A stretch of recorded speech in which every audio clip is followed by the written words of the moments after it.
Hello, everyone. I'm Benj. This is What Could Be Bad. Very excited to be here at the Vilar Performing Arts Center in Beaver Creek, Colorado, as part of Mountains and Minds, a mental health summit to strengthen community.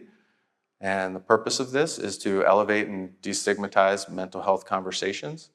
And I'm very honored that Chef Robert Irvine, a friend and mentor to me, is here to have a discussion on mental health. Welcome, Chef.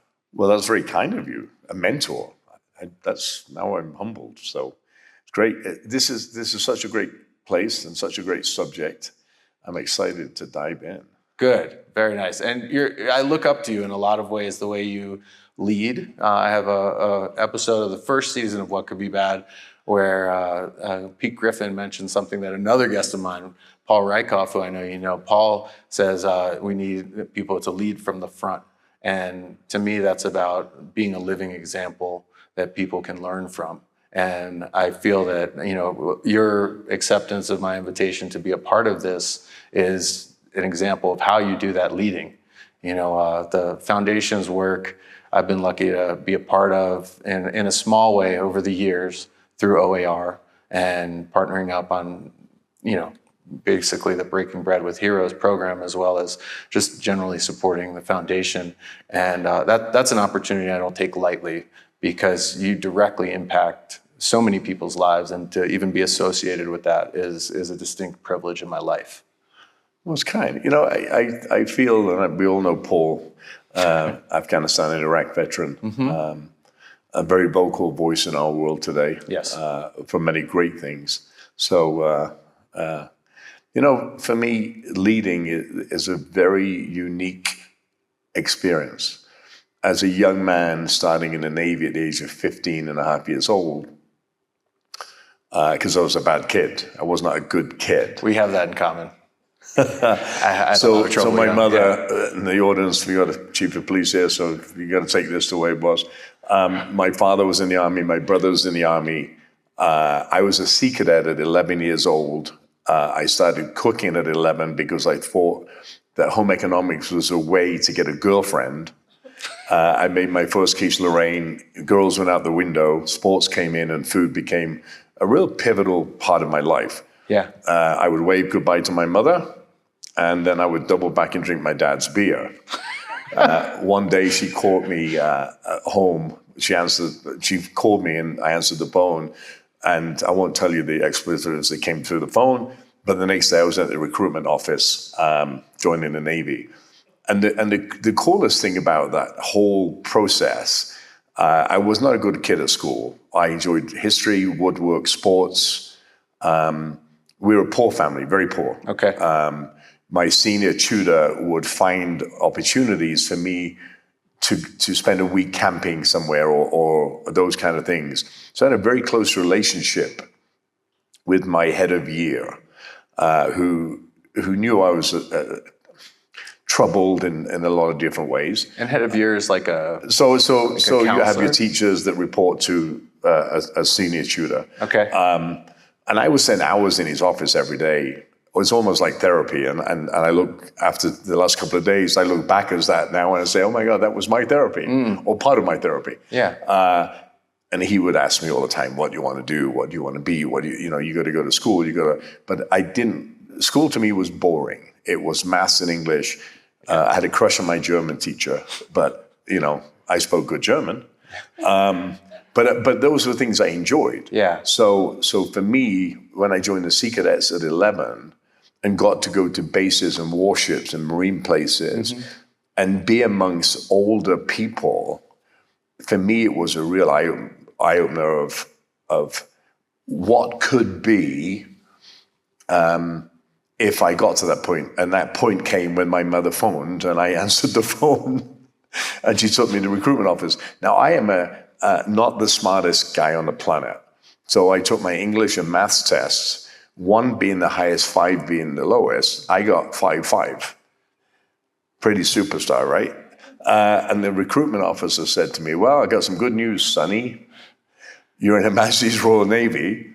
And I went, yay. And he said, and you're going to be a cook. And I went, yay, because I really enjoyed the cooking process. Yeah. And what is it about that really, like at a young age, I know it's obviously been a lifelong passion, but what immediately attracted you to that at that point? well, at first it wasn't the food, it was the female, the girls, Okay, right? fair enough. Because I thought, I was an ugly kid. But that was the attraction. Then when I found out that pastry, eggs, bacon, onions, and cheese could make a meal, and my dad was a very plain eater. He was an Irish guy, 5 foot nothing in a bit, great football player, bit of an alcoholic when he came out of the military. But they kept him in the military simply because he was such a good football player. Football as in soccer? In soccer. Okay, Yeah. just checking. And I would come home and bring these quiches and these fricassees and the things I would make in home economics, and he would say, "What is this crap? What is this stuff? Too fancy. I don't eat that stuff." Yeah. And I was like, well, okay. And when I joined the Navy, for me it was food became not only sustenance for 240 men on a warship, because we didn't have females on warships way back when in the Navy. Yeah. There goes that idea of cooking will bring you closer to the ladies. Well, I love it now. It's great. But we didn't have it there. And I remember having a boss, and this was where I was never fearful, because I think at youth, you don't have fear. Or I didn't have fear, let's put it that way. I was very, a big bravado, big mouth, big, ego kind of thing. And I remember when I first joined the Navy as my training, and I'd already been a Sea Cadet for many years, right? So I knew how to fold my uniform. I knew how to make my bed. I knew how to put my locker. I knew how to do things. And there I was with a group of people that were way older, in their 20s and 24 years old. And there's this little 15-and-a-half-year-old kid. Like, who are you guys? Yeah. And my boss said to me at one point, and there's a point to this story. When my boss said to me one day, "Oh, I'm not gonna graduate you to join the Navy," and I said, "What do you mean? I'm the best in the class." And I was. I did everything perfect. I was a physical fitness specimen in them days, not so much now, but. And he said, "You're not a team player." I said, "What do you mean I'm not a team player?" He said, your uniforms are great. You're doing this. You're doing this. I'm not gonna move you on for your professional training, meaning cooking, because you're not a team player. And I said, "Well, what does that mean?" He said, "Well, you've got to figure that out." And as a young, 15-and-a-half, 16-year-old kid saying, "I'm not a team player, or just take team sports," it didn't resonate with me, team.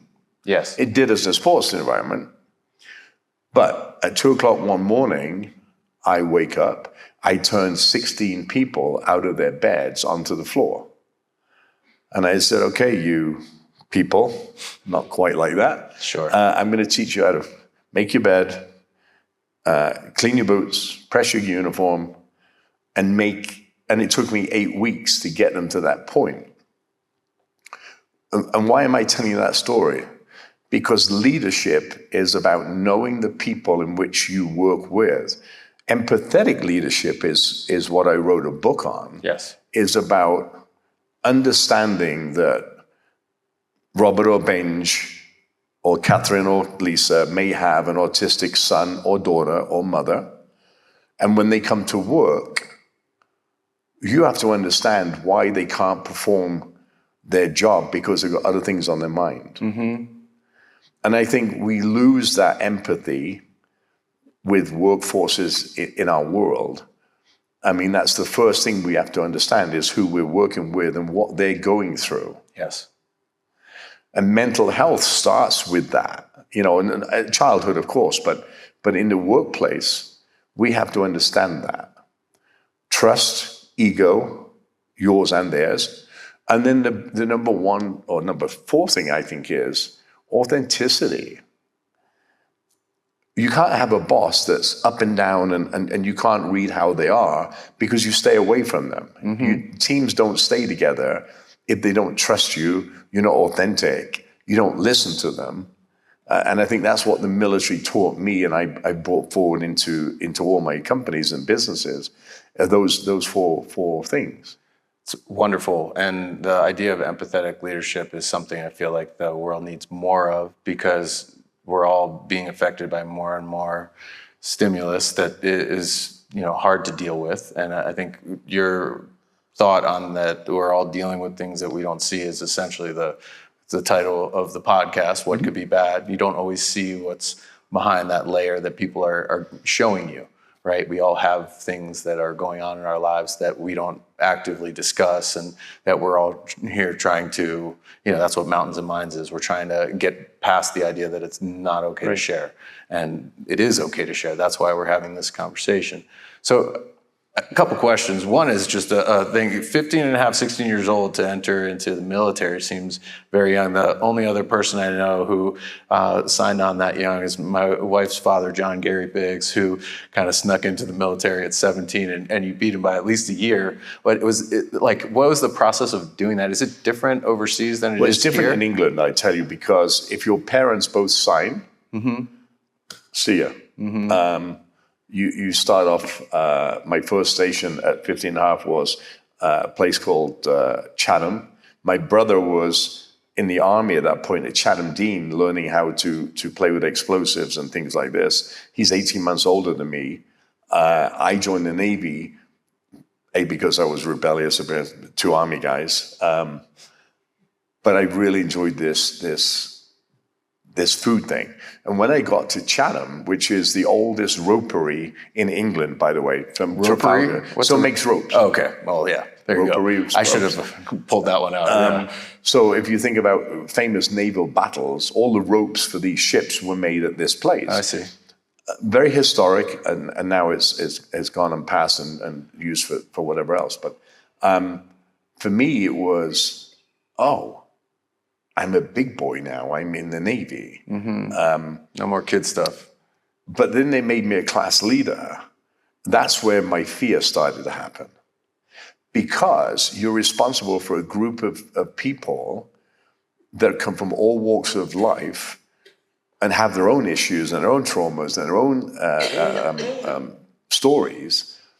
And it's up to me not only to understand them, learn their stories, but also teach them in a classroom setting of how to make food when they don't get it. You talk about, I always laugh when people say, what do? I make eggs. Well, that was my first class, how to make an omelet and how to make eggs, which sounds really basic, insane, but there's an art to making eggs. Yes, there is. I could probably use a lesson or two, even though I try every day. It's not just cracking them in a pan, and we get graded on these things. And for 8 weeks, I got to understand people that come from every walk of life and every part around England that I was now in control of. So, teaching, okay, and the idea of passing on your knowledge to another person. And I'm curious, do you find a difference doing that in a military setting versus just generally in the world? Because I think there's something special about the camaraderie and brotherhood, sisterhood of being in that, knowing that, you may face dangers, things maybe not the same, for all of the service members, but, they're present. I think the military, just like the police force and firefighters, EMTs, first responders, and it's really interesting because the parallels are the same, right? The military teaches you the fundamentals of, yes, how to keep your uniform, how to shoot a rifle, a gun, and do certain things. The police academy do the same thing. The firefighters do the same thing. What it does is bond you to people that you don't know, right? And what that chief was telling me, you're not a team player, is because when I go into those warships or those theaters of war, I have to depend on them, just like a firefighter does, a police officer does. So I think the military taught me loyalty, respect, dignity, teamwork, all those pillars that I use today in our companies. And I'm a big believer that we should have national service. And I don't mean everybody should join the military and get deployed I don't mean that. What I mean is service can come in any way, shape, or form, community service. But I believe that we should have a 1 year, everybody goes through a community program. And if it's in the military, great, not deployable overseas, but to learn those characteristics that make the human race a better place. Because it made me think more about what I was doing with them people that I was in charge of. And to the point that yes, you're on a warship, or yes, you're on a marine base, or yes, I remember fear, and I will tell you fear. My first piece of fear was the year the electric wok came out. It was a turn-dial electric wok, and you cooked Chinese food in it. I was 16 years old at a place called Royal Naval Air Station Culdrose in Cornwall, and my boss said to me, a big jolly chap, chef, like you would expect to see a chef. Sure. He threw a booklet at me and said, hey, read this and cook this. Well, I'm like, okay. So I flipped through, I chopped chestnuts, water chestnuts, and onions, and bamboo shoots, and all these kind of things. And the door opens for lunch. And it was a wardroom where they all learned to fly helicopters. And there I was. They come in their flying suits. They got gold everywhere. And I'm like this little guy that's in a white T-shirt. And my rank was Jack, Junior Assistant Cook, because I was so young. Yep. Irvine, white shirt, little cap, and checkered pants. And my first customer happened to be, I'll tell you his name in a second. And I just said, yes, sir, how can I help you? He said, well, what are you doing? I said, well, really, I don't know, sir. I've just got this book and I'm reading from it. Yeah. So you're my first victim. And he said, well, I'll have some of that, some of that, some of that, some of that, some of that, some of that, some of that. And that's the great. So I turn it up to high temperature, cook some salt, pepper, some soy sauce, some sambal oelek. And that guy said, thank you very much. The next guy came. And the same person came, had the same thing every day for 6 months. Huh. That person happened to be the Prince of Wales, King Charles, as we know him today. Wow, I've not heard this story. That's amazing. And once I wasn't fearful when I was doing it the first time, but when they told me who it was, I'm like, oh. Yeah, yeah. And that led to, almost anxiety, because I don't remember what I did yesterday. He just went, bum, bum, bum, bum, and I went, da, da, da, and I served it. And I did that for 6 months. I started to get okay with it, and my boss says, you've been requested. I joined the Royal Yacht Britannia to work with the royal family, and the rest is kind of history. Yeah. So the training, I think, was so important for me as a not so good kid, that put me in a role that made me grow up fast. From the Royal Yacht to the Falklands. Yes. A totally different environment, from a beautiful ship that was built in 1948, commissioned in 1952 by the King, and is now a museum in Edinburgh that I got to sail around the world on with the royal family, to go into a warship that's shooting bullets and things the size of a Volkswagen. Sure. Yeah. So I think that there was two parts of that. The fear of cooking once I knew who it was, then the fear of going to a warship and going into harm's way. I find it very interesting how people, when they're aware of what they're, or who, the circumstance, once you're cognizant of something that maybe, I don't know, should cause you some kind of more, to be more attentive to the details, like how that impacts your mind to react to it, rather than just the idea of even it being your first customer, or whatever, not customer, but surely, he's part of the royal family, not exactly the same thing, but you know what I'm saying. It's an interesting thing, the way our brains work, that will react to that in such a way that it instills actual fear and anxiety into our system. And you change your behavior. from when you don't care, and I don't mean don't care, but when you don't know, you don't care. Yeah. It's just, this is fun. Then it becomes serious. Mm-hmm. And when I went to HMS Apollo was my Majesty Ship Apollo, which was my first warship, 240 men. And we talk about morale and our first stop, I remember waving to my family, going to the Falklands. And I'm like, yeah, see you a couple of weeks, It was actually 78 days later, but we got to Ascension Island, which is a huge American Air Force base.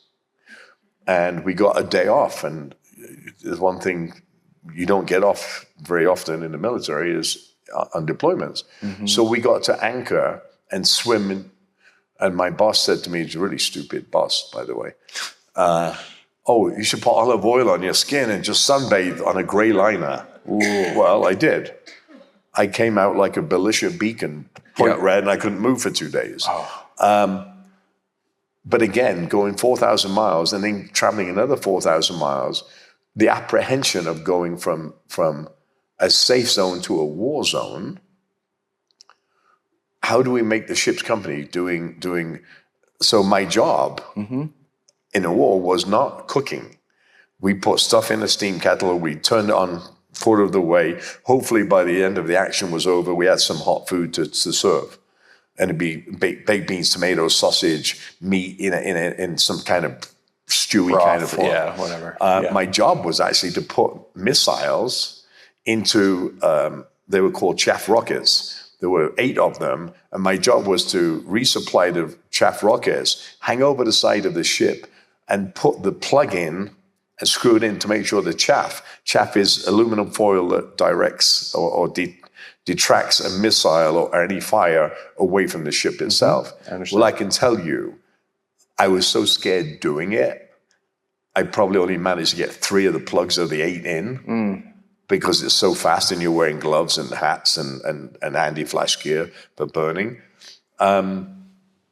Again, that was the fearful part. Locked down in a small compartment, waiting to see if the ship was going to get hit or something was going to happen, and firefighting and all the things that you do outside of cooking. That was a whole different scope for me. Yes. Fear. I'm a young kid amongst what they call my sea daddies, these old guys who are like, oh, come on, son, you're all right. You're going to do this. You'll be fine. Will be, So when you're serving in the military and you're abroad, you're away from what is your usual support network, and you have to rely on the people that are around you if you have any issues. And I know years ago it was very different than the environment we're in now. And I want to acknowledge that the military is a big part of why the mental health conversation is becoming more mainstream, that they're, Paul educated me on what he called the don't beat your wife briefings when people left service. Oh. And so I want to ask, when you were leaving the service and transitioning out, how did it go for you? And what were some of the challenges that you felt like you were facing, having carried the weight of, all the experiences in your service? In the military, and again, I'm paralleling it with the first responder community, because you surround yourself front, back, center, left, right. You're covered with people that you trust. When I was transitioning out, it's not like here in the United States where you have 18 months to transition. It's like you drop your packet, you're getting out, you're gone, see your checks in the mail. Right. There's no re-entering society. And I wasn't ready for that. I couldn't. We talked last night about sense of purpose. I had a sense of purpose when I was in the military. I knew my job. I knew I was the leader. I knew what to do in all facets of that world. Yeah. When I came out, I didn't know what to do. I was like, okay, what am I going to do now? I lived in the Midlands, Warsaw, Birmingham area in the middle of England. I went to a hotel. I went to a restaurant first, and I hated it. Mm-hmm. These people were just cutthroat. There was no discipline. There was no loyalty. There was no respect. And I came from this great foundational source of those things. Yes. I left after I walked out on the second day of working there because I couldn't deal with the people. Then I found myself in a hotel. Can I ask, did they know you were military and saying the things that they were saying, or was it more that you were an outsider coming in? When you tell somebody to do something in the military as a leader, they automatically do it, and they know how to do it, and that they ask you, and you show them how to do it. Yeah. In the civilian world, they'll stamp all over you. They don't get it done because they don't show up on time. They hate the job that they're getting paid no money for. And by the way, you just walked in and you're telling me what to do. Who are you to tell me what to do? Yeah, okay. And then there's this disconnect of human thought process and communication that they think they're better than you and they're going to do what they do and not what you want to do. Mm-hmm. So I'm a change agent. So when I go into a building or I go into an operation, I first watch what they do. That's my MO. When I started at Trump, years later, Trump Taj Mahal, it was the biggest job I've ever taken. It was, the casino did $784 million a year. He had 4 of them. The food and beverage did about $15 million a year. He came to me and he put his feet on the desk and he said, how do I make more money? And I said to him, you have to buy futures. But first we have to fix the culture of these because it was the same thing. We have 13 restaurants and all these kind of things in every one of these 4 casinos, but nobody cared. They would come in, swipe the card in, and they would go to another casino and work 8 hours, then come back and swipe out. So I had all these employees, 1,132 employees in 1 casino each, right? And they weren't in this casino. They were working somewhere over there, but getting paid here. So my first 4 months of joining that casino was sitting in bathrooms at night, sounds really weird, male bathrooms, and listening to the conversations that were going on about drugs, about theft, about you name it. I listened and I wrote down for 4 months overnight what was going on. Then when I put a uniform on, I fired 300 people. If you ever seen the movie Roadhouse, that was my car. I had a Honda Civic, which I leased, that sat in a parking space for 2 years damaged because they literally wrecked it. Yeah, I mean, nobody can be happy with somebody kind of doing that, of course. People don't like change. Yeah. And I became that change agent of, okay, how do we get a group of people together that are like-minded, that want to do a good job, not for the company, for each other, that by osmosis did the company right.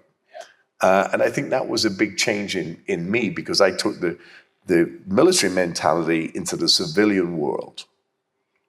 How have you applied that through the foundation? I mean, I know the answer, but I want to hear it, and I think it's very valuable for those that will hear this. The foundation is, in 2014, we started the foundation. I'd worked with Sinise and various other foundations and making money for them. But I wanted to do something different. I really wanted to focus. We're in the height of the war in Afghanistan. They were building houses. They were giving wheelchairs and all those kind of things. I wanted to be different. I didn't want to be the general run-of-the-mill foundation. So I wanted to do mental health and physical health. So that's the path that we took. Yes, I go with other foundations. I cook meals. So if you think during the height of the war, we would go to all the hospitals. I would cook for 8,000 to 10,000 people in them hospitals. It's nowadays, fantastic. We don't have that. But that's how I started to feel differently about the mental, because I've been traveling around the world, and I do still to this day, 345 days a year. I'm aware and I'm amazed. And 150 of those were the military, and listening to the stories of these people that I was seeing in Afghanistan, in Iraq, in Poland. And I think for me, there was nobody addressing those things. Mm-hmm. And that's why we started the foundation. Yeah. And originally the foundation was, look, we're going to make money. We're going to pass the money out to different foundations to do good work. And then at one point I said, I want to start our own programs with mental health, with physical health. And that's why we started the mobility devices, right? We have specifically 1,500 double amputees on the war on terror. The VA wasn't giving them what they needed from a care perspective for the physical injuries. So Dean Kamen, the Segway invented this Mobius device that stands you up eye height, which is a great way to converse. You don't feel, if you're able-bodied before and now you're a double amputee, is very demoralizing. You talk about post-traumatic stress, and one of the first people I met was a guy named Greg Gadsden. You may have watched him in a movie, Warship. Double amputee, but still was a garrison commander. As the first ever as a double amputee, active duty garrison commander. He was on my board, great friend of mine. But he was an amazing football player before he lost his legs. Serving is how he lost his legs. And I wanted to learn more about how do we. And I didn't understand the stigma at that point. I didn't. I was more, how do I give help to them? How do I help them, physically first? The mental piece came after, where I would sit and I watch. And Greg was one of those that turned to alcohol. He'll tell you himself. I think he's been here in actual fact somewhere. But he will tell you to numb the feelings and the thought processes, he turned to alcohol. Other people turned to drugs and whatever else. That's what I started to understand, that physical and mental health and food are all interactive. Yes, very much so. And being around those on the trips that we do, even today, I get to learn more about some of the triggers, and not all of them, because everybody's different. And some of the childhood behavior, because I was one of those people, and the anxiety and the desperation, the loss of soul and self, and the loss of purpose. Yeah, I can speak to that in my own experience, and that's leading to my next question. My experience of becoming disabled for a period of time due to illness, and then that leading to my own, what I would say is incomparable to the post-traumatic stress, which is another problem, is that we diminish our own pain. Yeah. And Adam Bornstein, his wife, has coined the phrase of there's no hierarchy of pain, and we shouldn't do that, but still yet I do. Yeah. There are lots of things I probably shouldn't do that I do. And for me, when all that was going on, it became apparent that talking about it helped. So that's how this podcast got going, and why we're ended up sitting here and discussing this. But I'm really curious the landscape of the mental health conversation, right? So I'm new to this. I've started this within the last year, and I'm learning as I go. And I'm curious, from your experience approaching it 10 years ago, at that point, how have you seen the landscape alter or change, or has it not by much? What's your take on that? 10 years ago, I go back 50 years ago. And I wasn't even born. Well, I was born then, but just little. Nobody understood or nobody cared for our World War II veterans that came home, our Vietnam veterans that came home, because we didn't have a concept of trauma.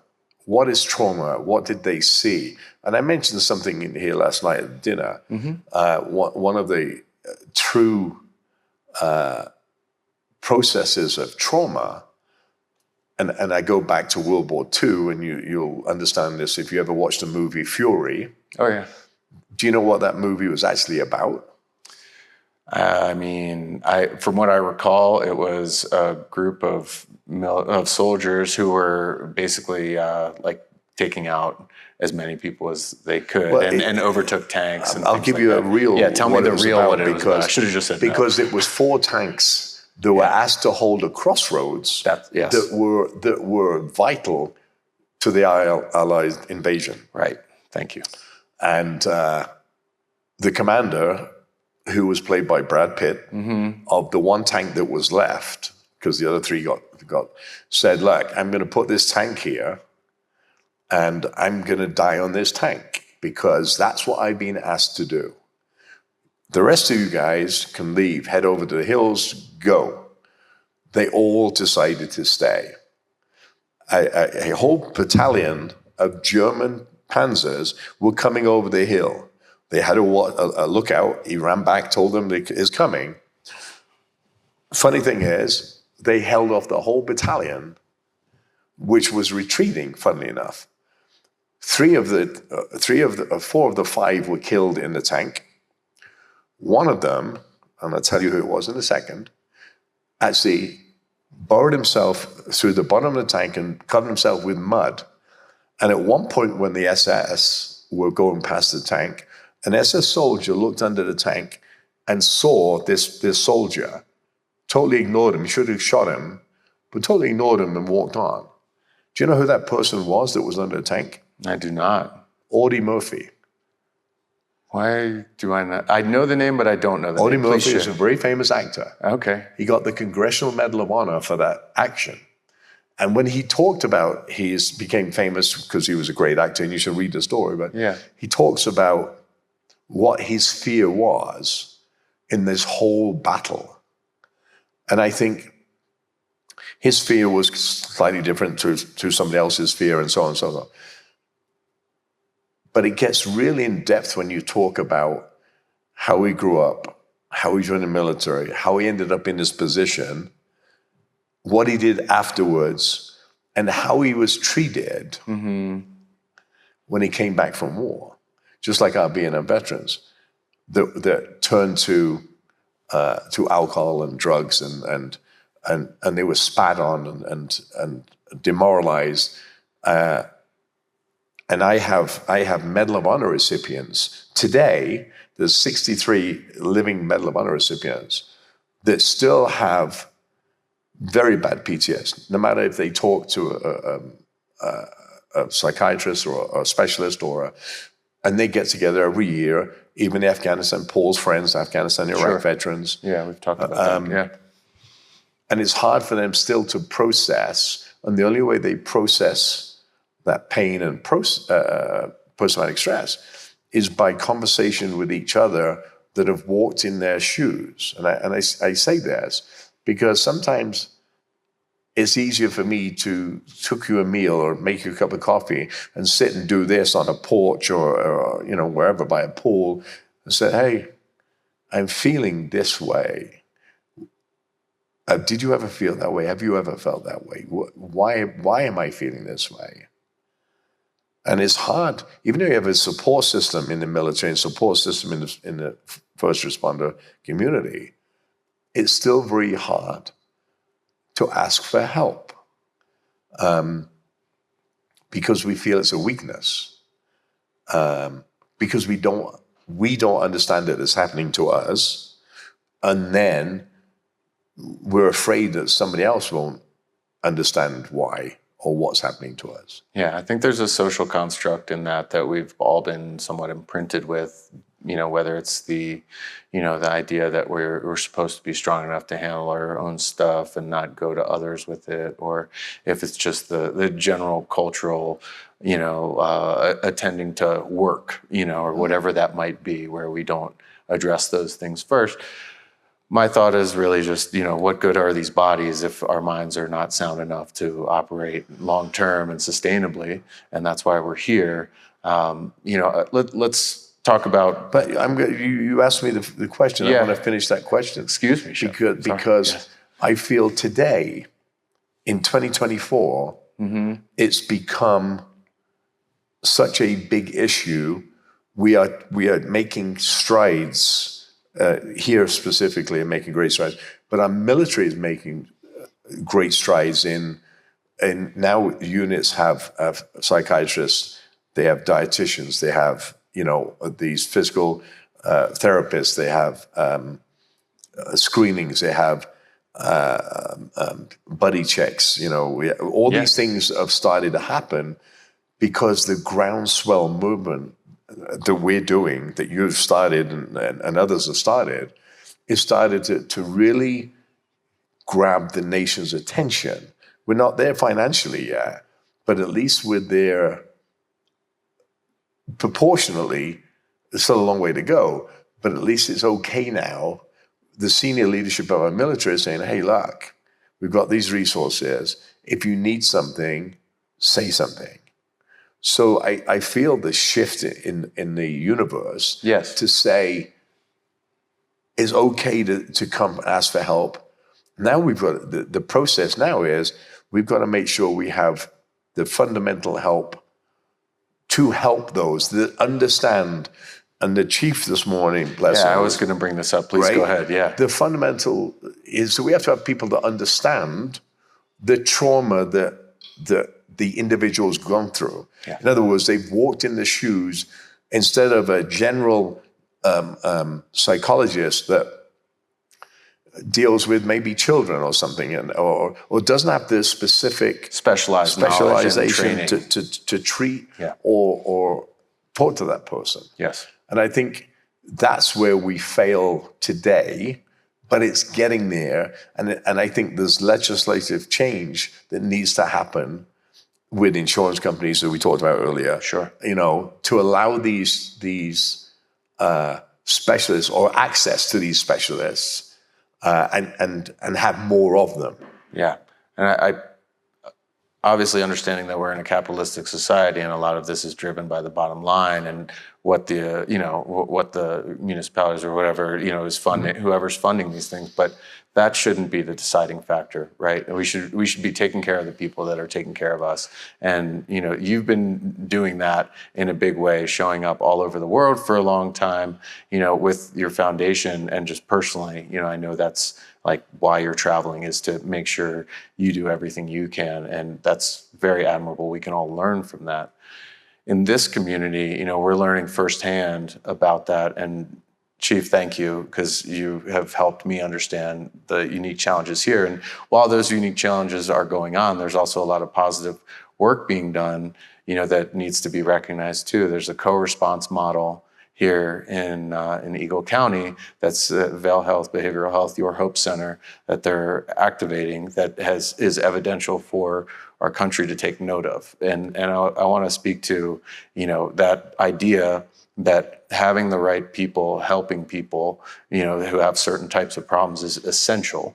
And what I see happening here is very worthy of recognition that having that response from the people that are properly trained is evidentially helping those people. And it's also freeing up the first responders who would have gone there and who weren't trained or aren't trained for that. They're able to respond to the emergencies that are right for what their training is. And so, we are making those steps, and I want to recognize some of the good work as well as some of the space that we still have to fill. But we've got to be better. Yes. And let me say, there are pockets of excellence, right? There are pockets of excellence around this country. We're hearing one. I'm still learning, as we all are, of how to approach, how to deal with, how to help.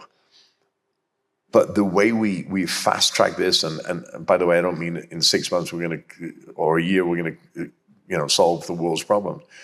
But the way we fast track this to legislative change is by collectively sharing information and helping each other in a coalition to say, hey, look, here we are, Eagle Valley or the Valley, Vail, and this area is doing this, and this is how these are the results that we're getting here.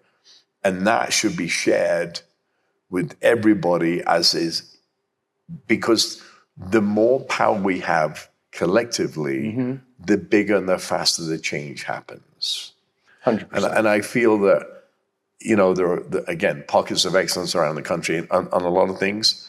But I want to make that change. I want no person to suffer and have to get to that point I talked about Anthony Bourdain or Taylor Krieger or the list is endless.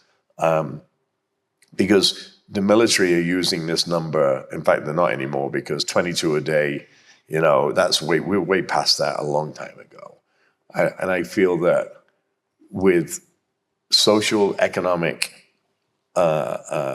issues, right? And we talked about that this morning. The smartphone thing, the bullying, the society's opinion of what you should look like, what you should be like. Yeah. I think all those are playing into where we are today. Yeah, absolutely.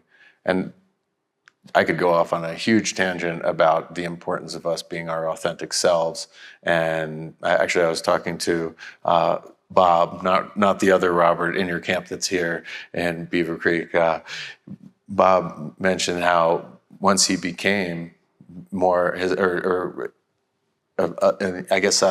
allowed himself to be that authentic self, it freed him into this better chapter of his life. And I think there's something that's a big lesson in that. And I wonder, with your career, when you found your authentic self in the way you were finding your purpose, in the way you were gonna, create community. And there's an analogy here that I spoke about last night about the aspen trees. And I used to think the aspen trees were like a sole root system for each tree. However, it's that they have a community root system. And even if those trees were to be burned, which happens in the mountains, and fires can be a natural thing, not just started by some dummy throwing a cigarette out the window on a highway or something. Those trees, they may be gone, but their roots are there. And it's that communal strength that builds them back up and allows for new growth.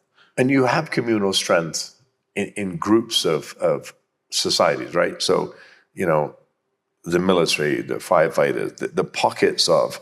In fact, here is kind of unique because those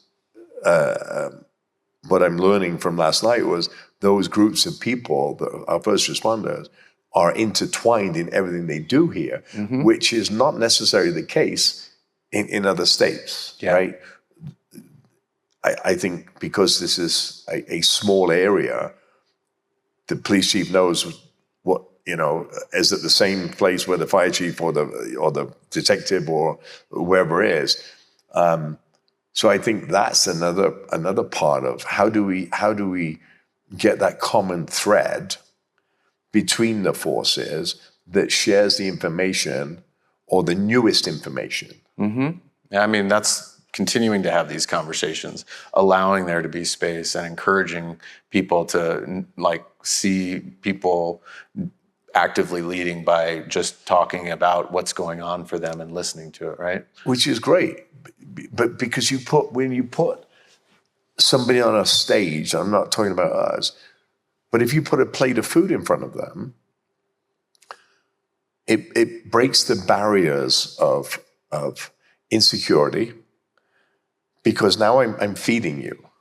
When I cook for someone, somebody says to me, so when you cook, what's your favorite dish? And I don't have a favorite dish to cook. I have a favorite group of people that I love to cook for. That's those wearing the uniform, my first responders. And that can be a hot dog, a piece of chicken, a 4-course meal. It doesn't matter. It's the fact that we put a plate of food in front of somebody, and all of a sudden, the police officer goes away, the firefighter goes away, the soldier goes away, and it becomes a safe space to converse about issues. So I do it with my kids. I take the phones away. They're not allowed to have phones in my house while we're having dinner. Yeah. We talk, and I wrote a book called The Family Table years ago that we have got such a busy society that we don't spend the time together anymore around a kitchen table or a family table to talk about what's going on in the lives of kids. And I think all these, not all, but a lot of these issues stem from childhood, because there's abuse, there's neglect, there's, all the things that the chief talked about this morning. Sure. Which is so bang on, because I write about it in the book. Yeah. Parents have to work 2 jobs. They leave the kids. The kids don't get the attention. Then then they start playing up and they start going out and they start doing things. They join gangs. And I'm not saying every kid, just in general. I'm being kind of overview. And then they get into a bad thing. And then they end up with the law, either get put away. And then what happens when they get incarcerated instead of rehabilitation? Because rehabilitation can happen, not for everybody, but when they go into that big institution, they learn more about crime and hurting people than they do if we took a different approach. So I don't think putting people in prison for small things is a good way, because they grow big things from that. But it's interesting when you surround yourself, and I surround myself with great people that are way smarter than me, that can guide me and have different opinions to me. My kids are now 24 and 22, two girls. One works as a pediatric speech pathologist in Johns Hopkins, and one's a lawyer. They have different opinions than Dad does. As they should. They have different experiences. And I want to hear them opinions, because that's how we get better at understanding people. Yeah. And I think, and I said this, so I'm going to repeat it, but food is that medium that says, if I put every head of state in the free world around a table and said, okay, we're going to cook you a national dish, and you're going to talk about your dish for 10 minutes and why this is so important to this country, take a bite, pass it to the right. And if we did that, we wouldn't have half of the problems that we do in this world, because most of these problems that we find are cultural. Yeah, agreed. And we can change that narrative, just like we can change the understanding of mental health and behavioral health, and why kids do things, why adults do things. Mm-hmm.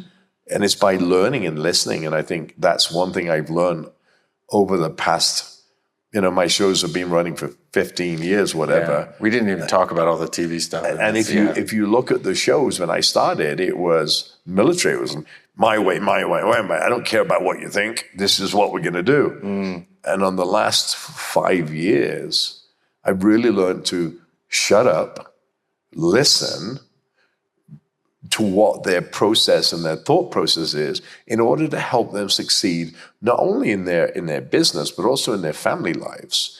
Because I think we don't listen enough. We, as a professional guy, I've got 48 hours to change a life, a business life. I go in and I'm like, okay, this is what works. Bum, bum, bum, bum, bum, bum, bum.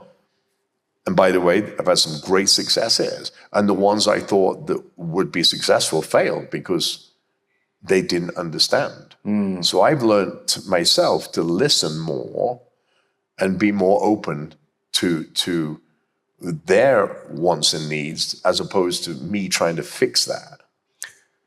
I get that. I hear you loud and clear. That's a wonderful point. 2 questions for you left, and then we got to wrap up. The question I wasn't thinking of asking you, but because of what you just said, I'm going to ask you about failure. I used to see failure as something to avoid. I'm curious, that opinion has shifted recently in my mind for what that is.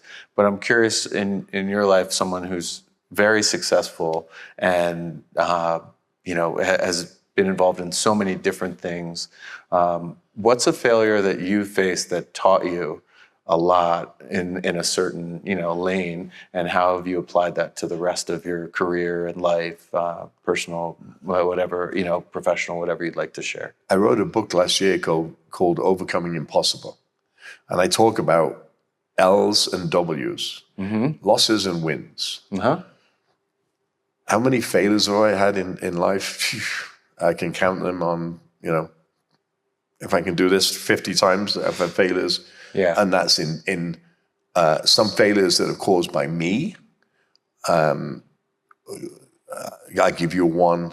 When I was working at Trump Taj Mahal, I started a side business feeding the military flank steaks. So I would toss the flank steaks in seasoning, box them up, then send them off. And I'd hired a company, Tops Meats. They're no longer around, but they were the largest hamburger producer in the world. They got listeria, shut the plant. It failed my business. because I couldn't continue to do it. I needed the volume to feed. Another failure of my business is I thought things would work and I didn't really think them through. One of them was an iced tea, funnily enough, that was a performance iced tea. And I was so sure this was clinically proven to be amazing. We went out on the market price of $3.99. It failed miserably, but I was stuck with 100,000 cases of this thing. I'd done a deal with Coca-Cola, and one of the things they said, you got to get rid of the iced tea. So that was my excuse for getting rid of the iced tea, but it failed miserably. Yeah. I think you have to have failure. I failed my first marriage, right? So I think failure, I was married for 15 years before I met my wife now. Been together for 15 years. So I think failure is an opportunity to get better. Mm-hmm. One thing I would say about failure, you can't fail the same thing twice. Mm-hmm.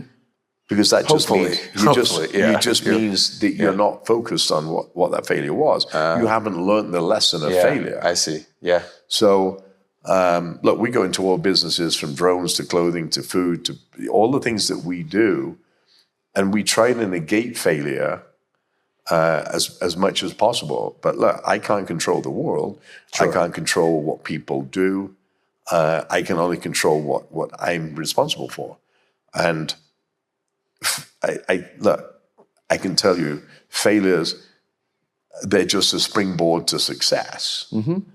And it's okay to fail. I've accepted failure on many occasions. I had to do it publicly. Yeah. And I'm sure you can't avoid. I'm a TV guy with 170 countries and 1 billion viewers a week. And when you have to apologize for something, it's a big deal. Yeah. Yeah. Because it's humbling. Failure's okay. I'm okay with failure. Me too. That's what I've learned as well, is that it helps you reach your goals in a new way. It teaches you something that springboards you in that way. It makes you work harder. Yeah. Yeah. It's like you trying to play a song, right? Or master a skill. It's the same with me trying to cook a dish that I've never cooked before. Mm-hmm. It's okay. Yeah. It may taste, my kids were like, oh, Dad, that's garbage. I'm like, oh, why? There's no recipe for success. Yeah. Recipes are a guide, same as music. And I use music, food, and art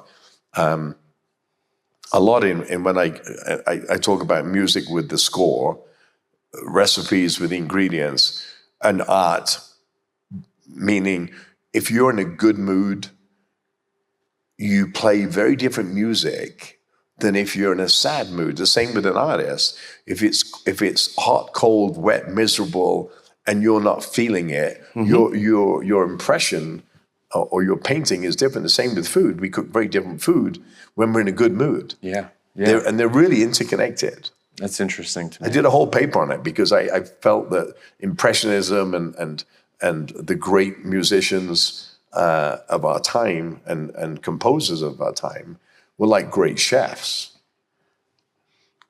The note isn't there, the ingredient isn't there, and the feeling isn't there. You don't get the magic to happen. Yeah, yeah, I'm fully on board with that I analogy. see you when you play. You're a whole different human being because it gives you joy, just like cooking does for me. Yeah, we go to a place that is euphoric. Absolutely. And I think that's important. The euphoria that I have when I watch you guys play, or people eat food that I cooked.